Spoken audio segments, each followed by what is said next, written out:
Jerry and Charlie riding through the airwaves, bringing you the heat. Come on, pull your mustache. Now get up out your seat.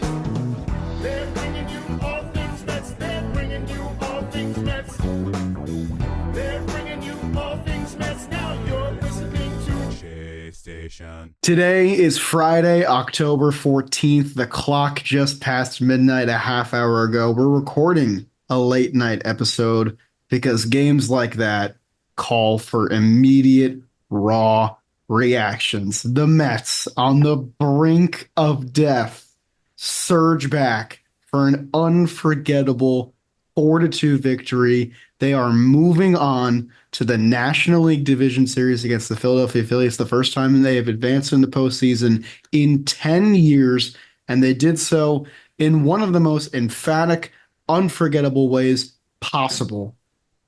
There's so much to chew on with this game. Bro. I'm so excited. Jerry, how the hell are you doing? I gotta try to go to sleep tonight. I'm gonna fight that off. What a game. What I'm again? talking, what a team, what a moment. I mean, we were literally begging for Pete Alonso to have a signature moment. Begging.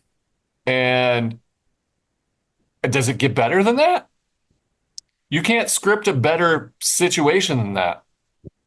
Like, it was legitimately perfect against one of the best closers, throwing one of the best pitches in the game with his airbender. It was down 2, a 3-run homer in the 9th, on the brink. It was beautiful, like legitimately magical moment. I'm still having trouble looking at the final score and believing that it's real. I keep expecting them to call the players back on the field and, play out the final out again for some reason. I don't know, man. There's a lot to chew on. We'll go through the events, but the sequence of eighth inning disaster, Edwin Diaz comes in, gets an out, 2 out in the inning, induces the pop-up against William Contreras. Alonso backtracks, gets there, drops the ball. He's already 0 for 3 on the night. He drops the ball. Runners on base, the potential for the Brewers to expand on their new lead. Brewers fans laughing in his face. This was, for a moment, how Pete Alonso's Mets tenure could have possibly ended. An 0 for night, a September full of disappointment, an October full of disappointment, an error, just an absolute devastating way for his Mets tenure to possibly end. And instead, the Mets rally, give him a chance to redeem himself. He works his best at-bat I've seen in a full calendar month easily. You can tell he's sitting on changeup and changeup alone, gets it. He's the first right-handed hitter to ever hit an opposite field home run off Devin Williams, and he picked an amazing time to do it. I mean, I've talked about it on the postgame, like ad nauseum, but I can't get enough of it. I mean, you forgot that he tripped over his bat Cost the and Mets a got run doubled yesterday. up on an RBI situation in game 2. Wild, just truly wild.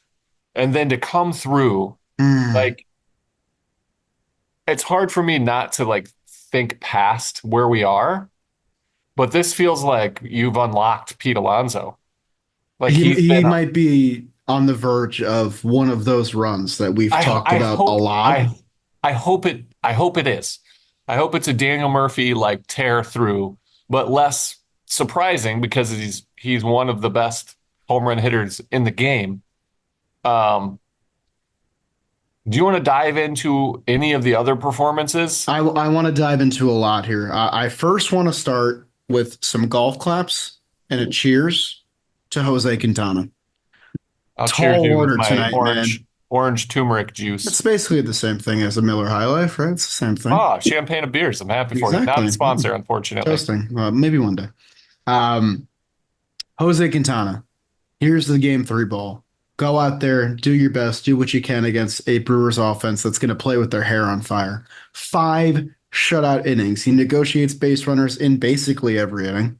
Works his way in and out of trouble. 6 shutout innings, excuse me. I was off there. Looked like a June game to him. Looked like a nothing game. I don't even think he was sweating. at the end of it. He popped off a little bit at the end after getting that last strikeout. A magnificent outing that I think will probably go on to be forgotten, unfortunately, because immediately after he exited the game, the Mets bullpen coughed it up. But a tremendous effort by Jose Quintana. And without his effort, the Brewers might have pulled ahead earlier, might have tacked on later, and that home run moment could have been for naught if not for his stellar start in an elimination game. The dude is built for the postseason. I mean, it was an incredible performance. So I don't know if you watched my pregame, probably not. I wouldn't be upset pre and post. So I broke down a video of the last time he faced the Brewers. He went 4 1/3, but he punched out 9 through 4. And this team had the lowest chase rate in the major leagues. But they started to chase his changeup last outing. And so I broke it down to this. I don't have access to the video, but it was precision and intelligence.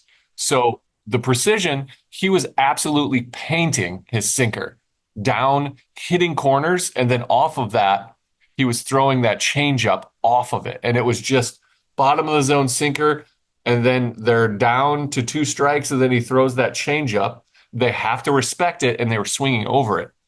And the intelligence part was, he didn't face many lefties today, but he was watching their approach and making adjustments.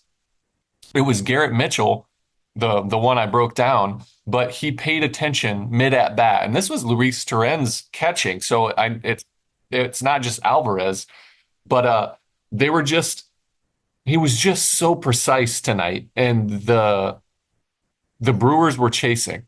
They expanded the zone more than they ever have. I think their chase rate tonight was like 39%. That's a significant jump up, but it's because he was painting his fastball, didn't miss hardly any fastballs towards the heart of the plate.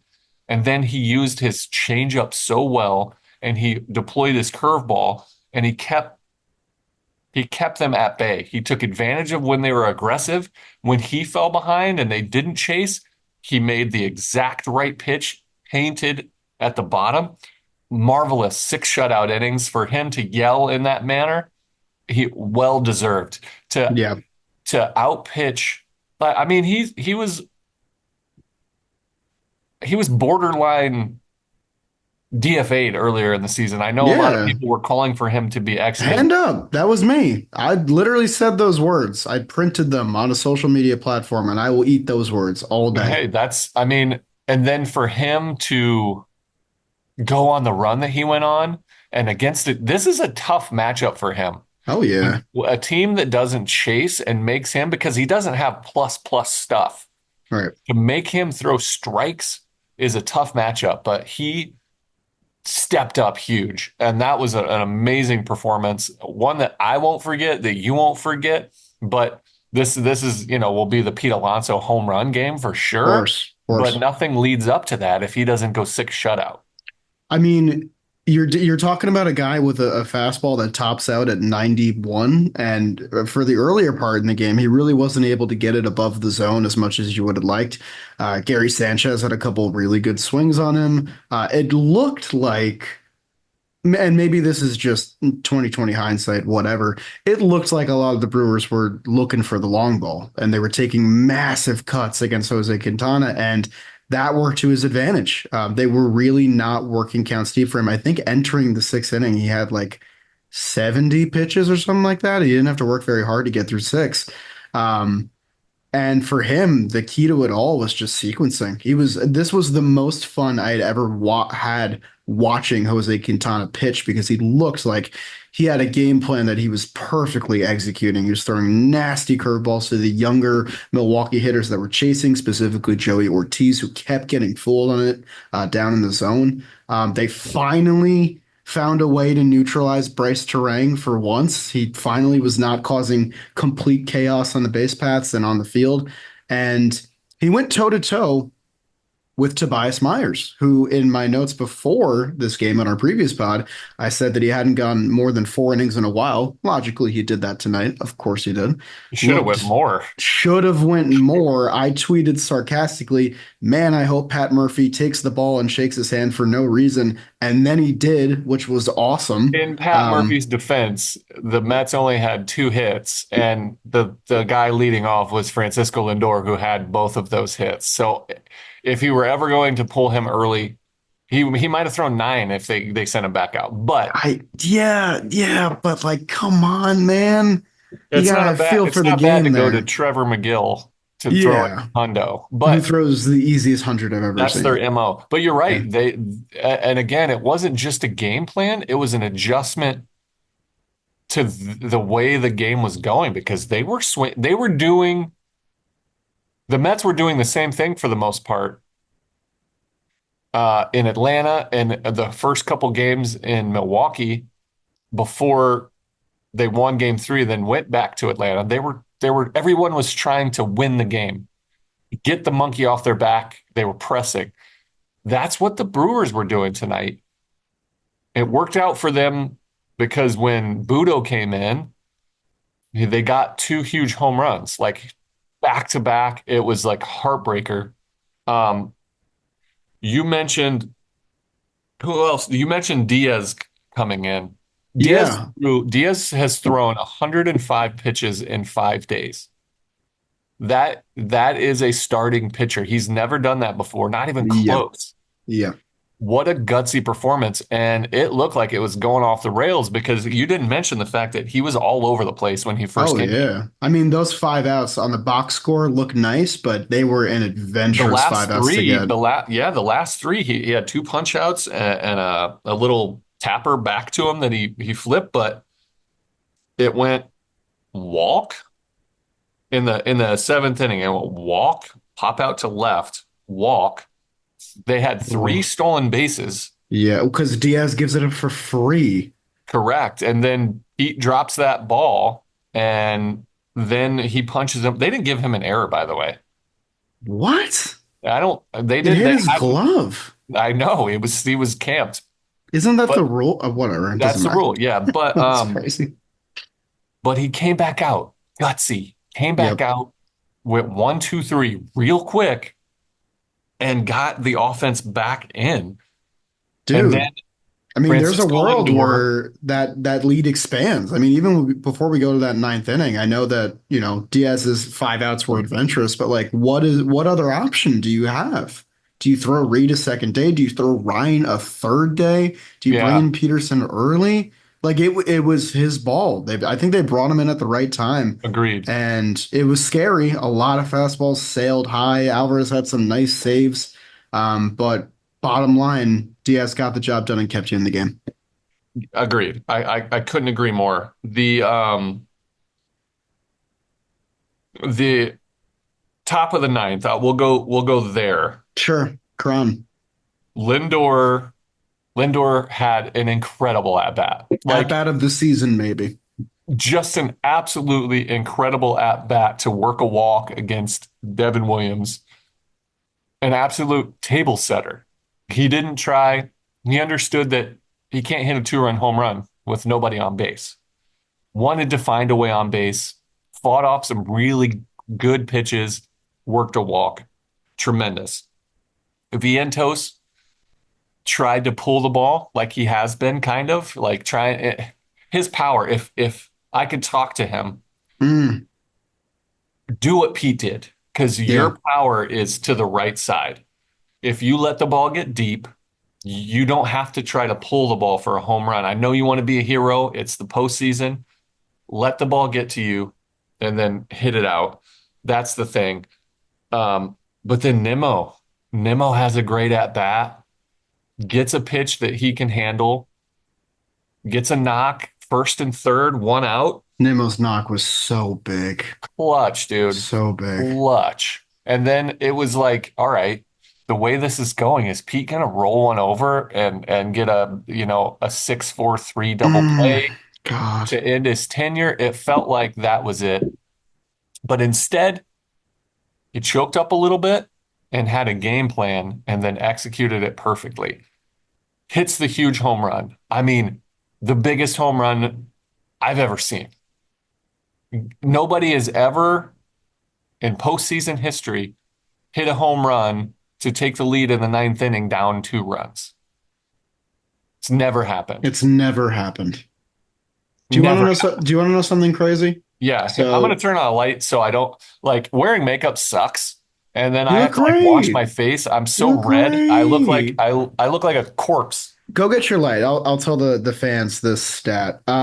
So during ESPN broadcasts, I don't love it, but they do show win probability, and I don't love live win probability because it's kind of bleh. But WPA is a pretty valid stat, and you can measure moments in games as contributors to CWPA, which is championship winning percentage added. Pete Alonso's home run was the single most valuable CWPA hit in the last 2 decades. The one before that was Albert Pujols' home run off Brad Lidge in 2005, the one where Minute Maid went silent and the home run went to the fucking train tracks on the roof of the building. That is how long it's been since someone had a hit that clutch. And go on the Mets active roster right now. Let's play a game. Okay. Let's go to their active roster right now. Look at all the position player names, and I bet you that you can think of a game where they took over and put the team on their back at some point during the season. Luis Angel Acuna had that really fun start. Francisco Alvarez came alive in the final weeks of September. Luis Torrens had a multi-homer game, people forget. You can go up and down the list, but one guy that I really struggle to pinpoint a moment where he had a clutch gene effect and got the monkey off his back is Pete Alonso. And it got put in a spotlight in the final month of the season where he had his worst numbers, didn't show up in Atlanta, didn't show up in the first 2 games of this series, didn't show up in the first 75% of this game. None of it matters anymore. None of it matters anymore because you had the biggest moment of the entire season and brought the team back from the brink. Hell yeah, dude, he might get that money he wants now. If you're getting homers like that and you're going to continue to do in the DS, anything is possible. World's your oyster. He needed to do it in that moment, and oh my God, Cherry. It's we've been talking about like the story of this team. I always mention the 2012 A's because we were magical. We have we had like that same it factor as a team. We ended up not making it out of the division series. And I remember the season ending and being at home, like if and then being at home and that feeling like I'm already at home. Like what happened? It just like ended, and it was one of those like it still breaks my heart that we didn't win the World Series because it's so rare to have a team like that. The difference between that team and this team, the Mets have star power that 2012 team didn't have. The Mets have Pete Alonso, Francisco Lindor, just this two of the best players in the league. They have Edwin Diaz, a closer that is he still the highest paid closer? Maybe I think By a pretty wide margin. did Yep. Hader's contract eclipse it? Oh, I don't know actually. Let's check that out. But they have Not everything, quite. and then what's that? Not quite. $19 million. Got it. Just under 20. And then they have contributions from every single player. The depth of this team, Tyrone Taylor, like the stuff that he's done, the at bats, the defense. You can tell he's like everybody's favorite teammate. You have a rotation that has came into their own and been one of the best in the league. You have Vientos emerging and being one of like the rising stars in this game. You have guys like Nimmo who are organizational, only known the Mets. Jesse Winker had a huge hit by pitch and a stolen base. He loves being And there. then It's awesome. Marte gets that huge knock to drive him in. The dude, I mean, Marte looks locked in right now. It's awesome. He looks like the guy that they signed, that difference maker, that the best version of him, just truly a fun, magical team to watch. Like it's been such a joy to follow this team um, because they play the game the way me as a former player appreciates the effort, the mindset, the way they go about their business, and us, the baseball fan, they don't take anything for granted. They respect the game the way you would want it to be played. It's such an easy team to cheer for. There's no assholes on this team. Everyone cares. Like my favorite thing about Pete Alonso's post-game interview, well, all of them, is like he's like, I just wanted to come through for my boys. It feels good to come through for the guys because this team has been on a historic run. And just like you said, he hasn't really done it on that level. He had, those walk-off hits. Everybody else has had moments. Everyone. Pete hadn't been chipping in, especially down the stretch when they needed him the most, except for when they needed him the most. For him to get that, to chip in, to be a part of the story instead of like, and they did this without their best power hitter. Not like that. They did they move on because of him. Obviously, takes the whole team, but that moment to contribute on that level to what might be, you don't get a chance to be a part of a team like this. It's special and they're embracing it and they know that. And Pete has been putting a lot of pressure on himself, the contract, the last time in a Mets uniform, whatever may come. But I think most of the pressure comes from him knowing that this is a special kind of team and he hasn't really chipped in on that level. Now he has. Now that weight is off of him. He's got a chance to just, I feel like he's going to push this team, put it on his back for a while. Now that the weight of it's off, now you can throw everybody on and just push himself forward. First of all, beautifully said. All of Thank you, it. sir. Loved hearing that. Second of all, I wonder where Pete Alonso has the second most home runs in any stadium in his career. Could it be Citizens Bank Park? The bank? The bank? But that's where we're headed next, Jerry. Yeah. Very interesting. Keep that on your radar. Other things to keep on your radar. Demons were exercised tonight, Jerry. The Mets, in their last three trips to the postseason, have been in three do or die elimination games. In 2016, they were shut out. 4 hits against Mad Bum. Fucking Connor Gillespie. Don't know, because Gary Cohen brought that up on our post game, and I was like, Gary, I feel personally attacked. No, but we have to. You know why we have to mention it? You know why we have to mention it? Because fucking Jake Bowers and Sal Frelick almost Yeah. joined that list. I almost Yeah. had to hear And those Garrett names. Mitchell. And Garrett, I had to hear those names ring in my head forever, for at The least the next forever year. villains.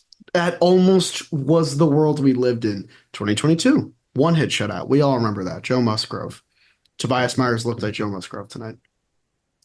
That home run is not only big for clutchness and keeping the season alive, but it's for rewriting the narrative of this team in their biggest moments. Because for the past 10 years, in the moments that they've gotten, they have fallen flat on a national stage. And in the span of 80 hours, 5 days, 4 days, they've completed two of the most remarkable comebacks I've ever seen in my entire life. It is too much for me in 1 week. I need a break. I can't wait for this day off tomorrow. I'm not going to lie. To catch my breath. One last thing. David fucking Peterson. Hey, man, you've earned your spot in the rotation. Congratulations. You're an ace of the staff. You saved the season on Sunday with 7 shutout innings. You are one of our guys. Right now, we need you to come on in the ninth inning of a do or die elimination game that we just got the lead in and try and lock down your first save. This stud throws 8 pitches and gets it done. That's magic, man. That doesn't happen. That's crazy. Lindor letting the ball bounce, sprinting to second, firing to first. Everything about that ninth inning was just pure bliss. And watching the boys celebrate on all their Instagram lives, it made my heart so warm. We were inches away from this team once again, not even being able to celebrate, and now they're going to the division series. I want to give David Peterson his props because, and I'll give Mendoza props too because I did not think it was the right call. I honestly didn't. Um, it's different. The ninth inning in a close game, especially in the playoffs like that, it's different than starting. I know he's had success out of the bullpen before. I thought his window closed. I thought he was like a piggyback situation where if Quintana goes 2 1/3 and he has 2 runners on and a lefty's in, you're going to piggyback him to get, another 2 innings possibly. And the moment he threw the first pitch and it was dotted at 94 at the bottom of the zone, I was like, oh shit, this guy, he's got it. And he gave up a single, and I still felt the same way. I was like, this guy can control the running game. He came in, got a big punch out of Ortiz on a fastball up after getting ahead. And then I was like, go to the sinker, dude. And he gets Bryce Terang and Sal Frelick, two of the fastest players on their team, to ground into a double play, a 6-6-3 to end it. I mean, beautiful, beautiful. And the fact that Lindor was like, I got this myself, sprinted a little farther than I was like, oh shit, is he going to have time? Unleashed a great throw, laser. It was unbelievable. And then the celebrations, the joy, all the like it. I hope they really savor this moment and then turn the page. Like once they get on Yeah. that plane, these guys are going to go. They're going to have a nice day off, relax, and get to the field, get treatment. Jesse Winker's back is killing him. I can't believe they Dude, didn't I can't believe pinch he run for stayed him. in. That's Can't believe they unbelievable. didn't pinch run for him because he's just like, ugh, scored on a base hit. Didn't think he was going to be able to get there. That helmet spike was fucking awesome, dude. Not my favorite, but also they booed him every time, and then he came Let him through. know. Let him know. Dude, he loves being a villain. He That's loves it. awesome. We need a That's why the villain. Mets. You need one. That's why he looks good in a Mets uniform because he embraced the booze and the hardship that they gave him, and he thrives off of it. But truly special, man. I've never seen anything like that. One last thing for our listeners. If you haven't already, go listen to Howie Rose's call of the home run. Oh my God. One of the most visceral pieces of audio I've ever heard. Unbelievable.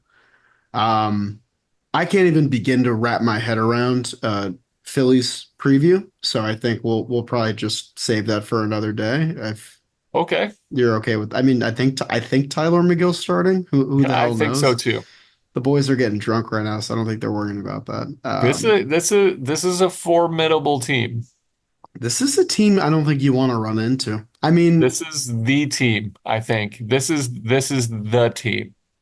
I may come to eat my words, but I'm really excited to play the Philadelphia I am Phillies. I am as well. I mean, they're not going to be intimidated. No, They didn't. I mean, they lost the season series 7-6. They played them well, man. Um, there's like a weird triangle in the NL East, and I felt this way since 2022. I feel like obviously the Braves have the Mets number. That's well established. What else is well established? not no mo, Not true, not as of late. The not no Phillies mo. have the Braves number on a national stage. I feel like the Mets have always had the Phillies number. They've always been competitive at the very least and played in good games. Obviously, 2 years ago we had that crazy record against them. This year we kept it close even with those early season woes. They took 3 or 4 on their home turf. I really like our matchup coming up with the Philadelphia This is Phillies. this is the first time they're meeting in the playoffs. Ever. And that's wild. How? You That's know, crazy. I was looking ahead and I was looking at, I think Zach Wheeler's if I had to pick any starter for a big game, I don't, Zach Wheeler's easily my choice right now. Yeah, Like, that's going to I, be a tall task. he's going to finish second probably in Cy Young again. This one, I don't think he deserves to win, although the first one, Corbin Burns got, I think Zach should have won it. Mm. I think Chris Sale deserves it this year. It's a tall ask, but it's not like he's unhittable to the Mets. Like something about it. And then I don't know who they throw in game two. They throw Ranger Suarez probably I because believe it's going to be Christopher Sanchez. That's what I heard through the rumor okay, mill because of his home and away is Nola splits. then three and Nola, Ranger I think, would be the Suarez three at Citi four? Field. I think Suarez is kind of out of the circle of trust right now. He had a really, Wow, really bad end to his season. But he's also a postseason performer, so I don't know. I don't know what they yeah, do with that. we'll It'd be see. interesting. Then they've got Carlos Estevez, their trade guy. He's nasty. He's a great Hmm. closer. Orion Kerkering, who's filthy. The Mets have done decent against, I think. Yep. Jose Alvarado hasn't really been dominant against the Mets.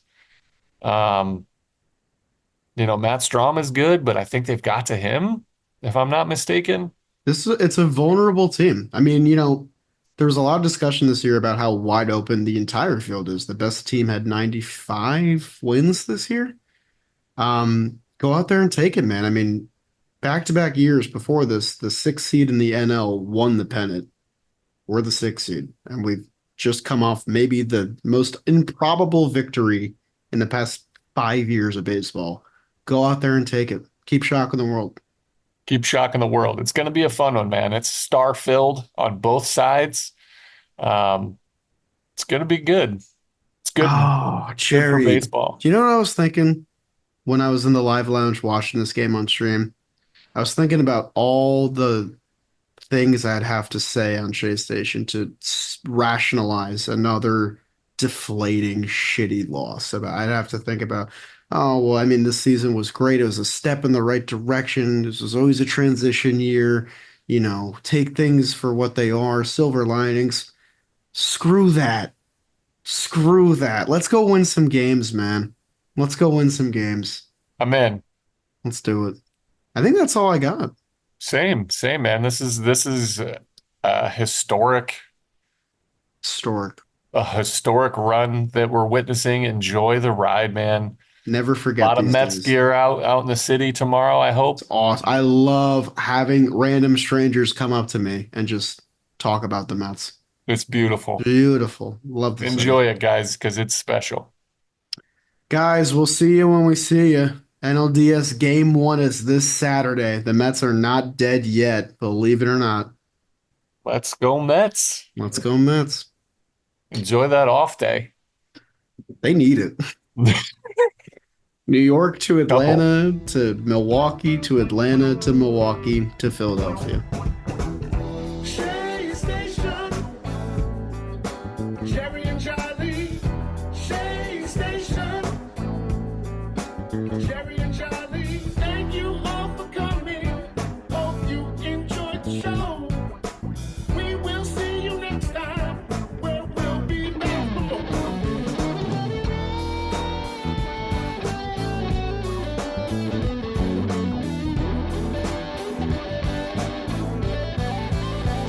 Station.